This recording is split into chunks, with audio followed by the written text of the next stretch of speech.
প্রিয় ছাত্রছাত্রীরা, আজকে আমি তোমাদেরকে এই ভিডিওর মাধ্যমে ক্লাস 5 এর পরিবেশের যে সমস্ত প্রশ্নগুলো দেওয়া আছে 2026 সালের রায় মার্টিন প্রশ্নবিচিত্রা স্কুল নম্বর 5 পেজ নম্বর 223 সেখানে যে সমস্ত প্রশ্নগুলো দেওয়া হয়েছে থার্ড সামেটিভের জন্য অর্থাৎ তৃতীয় পর্যায়ক্রমিক মূল্যায়নের জন্য সেগুলো আমরা আলোচনা করবো আজকে এই ভিডিওর মাধ্যমে।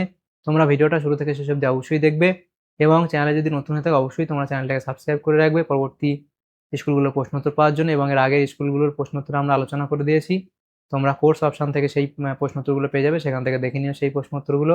আজকে আমরা আলোচনা করবো এই 5 নম্বর স্কুলের প্রশ্নোত্তরগুলো। এখানে দেখো দেওয়া আছে কি একের দাগে কি সঠিক উত্তরটি বেছে নিয়ে লেখো। একের দাগের একের প্রশ্ন, ভারতে প্রথম যাত্রীবাহী ট্রেন চালু হয় 1853 সালে। এর পরবর্তী প্রশ্ন, সূর্য থেকে পৃথিবীতে আলো আসতে সময় লাগে 8 মিনিট। অপশন খ। পরবর্তী প্রশ্ন দেখো, সুমেকার লেভি ধূমকেতুটি আছড়ে পড়ে বুধ গ্রহে, শুক্র গ্রহে নাকি বৃহস্পতি গ্রহে? এটা হবে অপশন ক, অর্থাৎ বৃহস্পতি গ্রহে। চন্দ্রগ্রহণ হয়, সেটা হবে অপশন ক, পূর্ণিমা তিথিতে। এর পূর্ণিমা তিথিতে চন্দ্রগ্রহণ হয়। পরবর্তী প্রশ্ন, টেলিস্কোপ তৈরি করেন নিউটন, গ্যালিলিও নাকি জেমস ওয়াট? সেটা হবে অপশন খ, অর্থাৎ গ্যালিলিও। চাঁদ পৃথিবীকে পরিক্রমণ করে এটা হবে 29 দিন 12 ঘন্টায়। পরবর্তী প্রশ্ন, পৃথিবীতে প্রথম সিনেমা হয় বাস নিয়ে, ট্রেন নিয়ে নাকি মালগাড়ি নিয়ে?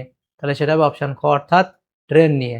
পরবর্তী প্রশ্ন 2 এর দাগে শূন্যস্থান পূরণ করো। প্রথম প্রশ্ন, সপ্তমী অষ্টমীর জোয়ারকে বলে, তাকে কি বলে? মরা কোটাল। তাকে বলে মরা কোটাল।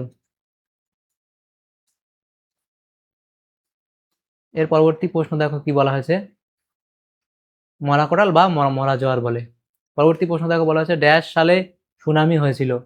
তাহলে 2004 সালে সুনামি হয়েছিল। চাঁদ আছে পৃথিবী থেকে প্রায় ড্যাশ লক্ষ কিলোমিটার দূরে। চাঁদ আছে পৃথিবী থেকে প্রায় 4 লক্ষ কিলোমিটার দূরে।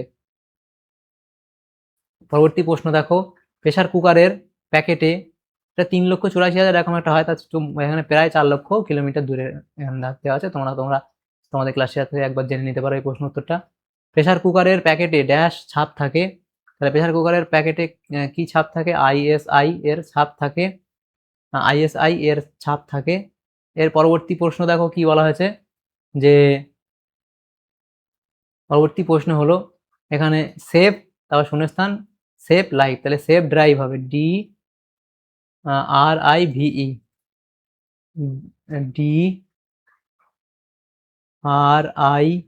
DRIVE, save drive, save drive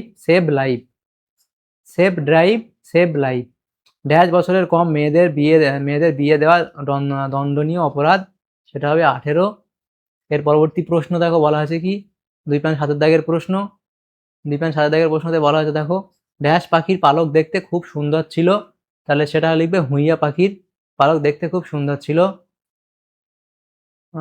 এটা হয় হুইয়া পাখি। এর পরবর্তী প্রশ্ন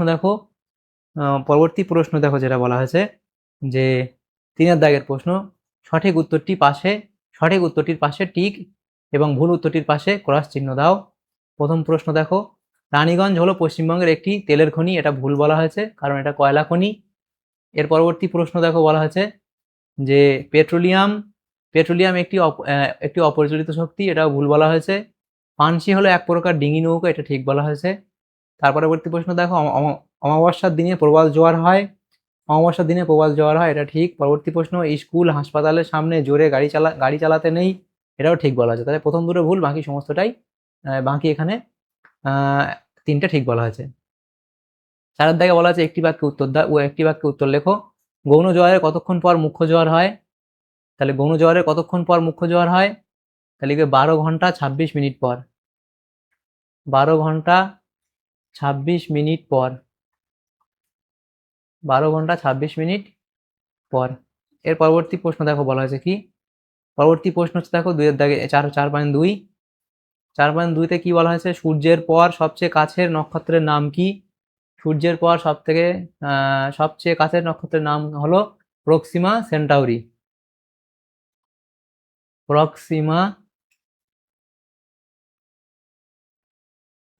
প্রক্সিমা সেন্টাউরি।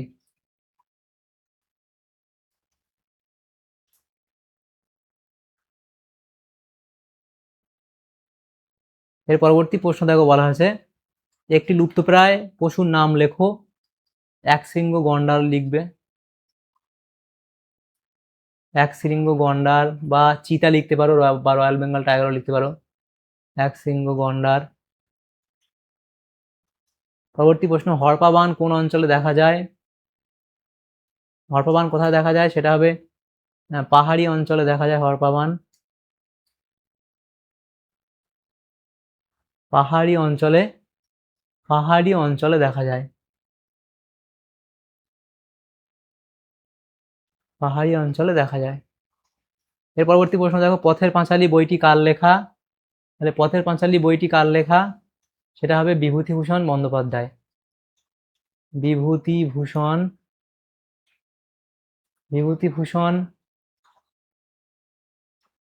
বন্দ্যোপাধ্যায়ের লেখা, বিভূতিভূষণ বন্দ্যোপাধ্যায় এর লেখা। অ্যাসিড বৃষ্টিতে কোন কোন জিনিসের ক্ষতি হয়?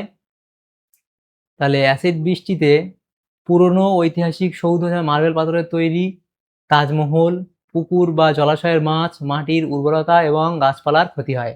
আবার এটা বলে দিই, অ্যাসিড বৃষ্টিতে পুরনো ঐতিহাসিক সৌধ যেমন মার্বেল পাথরের তৈরি তাজমহল, পুকুর বা জলাশয়ের মাছ, মাটির উর্বরতা এবং গাছপালার ক্ষতি হয়। এর পরবর্তী প্রশ্ন দেখো, বলা আছে ভুটানের কোথায় একটি জলবিদ্যুৎ কেন্দ্র আছে? তাহলে ভুটানের ঝালং এ একটি জলবিদ্যুৎ কেন্দ্র আছে। এর পরবর্তী প্রশ্ন দেখো কি বলা হয়েছে, 5 দাগের প্রশ্ন, পার্থক্য লেখো। তারপর 6 দাগের প্রশ্ন দেখো, বলা আছে নিম্নলিখিত প্রশ্নগুলির উত্তর দাও 2 নম্বর করে। 7 দাগের প্রশ্ন, নিম্নলিখিত প্রশ্নগুলির উত্তর দাও 3 নম্বর করে দেওয়া হয়েছে। তো 5 দাগের প্রথম প্রশ্ন কি, প্রচলিত শক্তি ও অপ্রচলিত শক্তির মধ্যে পার্থক্য। তারপরে 5.2 গ্রহ এবং নক্ষত্রের মধ্যে পার্থক্য লিখতে বলা হয়েছে। সুনামি এবং আয়লার মধ্যে পার্থক্য লিখতে বলা হয়েছে। এর পরবর্তী প্রশ্ন দেখো, বলা আছে কি, মুখ্য জোয়ার এবং গৌণ জোয়ারের মূল কারণ কি? কয়লার ধোঁয়াতে কি কি গ্যাস পাওয়া যায়? তাহলে এটা CO2 লিখবে, কয়লার ধোঁয়াতে কি CO2, এটা SO2, এটা NOx, আর এটা CO2। এর পরবর্তী প্রশ্ন দেখো, বলা আছে খনি অঞ্চলে ধস নামে কেন? জীবাশ্ম জ্বালানি বলতে কি বোঝো? ধূমকেতু কি? তার পরবর্তী প্রশ্ন দেখো, সামাজিক গণসৃজন কাকে বলে? পরিবেশ বান্ধব পরিবহন রূপে সাইকেলের গুরুত্ব কি? তার পরবর্তী প্রশ্ন দেখো, আবহাওয়ার পূর্বাভাস বলতে কি বোঝো? এই অবধি লিখবে। এরপরে দেখো 7 দাগের প্রশ্ন, বলা আছে নিম্নলিখিত প্রশ্নগুলি উত্তর দাও যে কোনো 2টি। ভূমিক্ষয় কিভাবে রোধ করা যায়? তাহলে ভূমিক্ষয় কিভাবে রোধ করা যায় লিখবে। রাসায়নিক বিক্রিয়া কি? রাসায়নিক বিক্রিয়া কি লিখবে। একটি উদাহরণের সাহায্যে বুঝিয়ে দাও, একটা উদাহরণ দেবে। পরবর্তী প্রশ্ন দেখো 7.2, চিত্রসহ চন্দ্রগ্রহণ ব্যাখ্যা করো। তোমরা এটা লিখতে পারো বা এইটা আঁকতে পারো বা তোমাদের বই থেকেও এঁকে নিতে পারো। 7.3 বলা আছে দেখো, চিত্রসহ জলচক্র বর্ণনা করো। তাহলে এখানে জলচক্র এটাও তোমরা দিতে পারো বা তোমাদের বই থেকে জলচক্র এঁকে নিতে পারো। তাহলে আমাদের এখানে যে সমস্ত প্রশ্নগুলো ছিল দেখো পরিবেশের 5-এর, সেগুলো আমরা আলোচনা করলাম আজকে এই ভিডিওর মাধ্যমে। তোমার যদি সামান্যতম উপকারে এসে থাকে ভিডিওটা অবশ্যই লাইক করবে, বেশি বেশি করে বন্ধুদের সাথে শেয়ার করবে। আর পরবর্তী যে স্কুলগুলো আছে সেগুলোর প্রশ্ন উত্তর পাওয়ার জন্য অবশ্যই তোমরা আমাদের চ্যানেলটাকে সাবস্ক্রাইব করে রাখবে। Thank you, thanks for watching.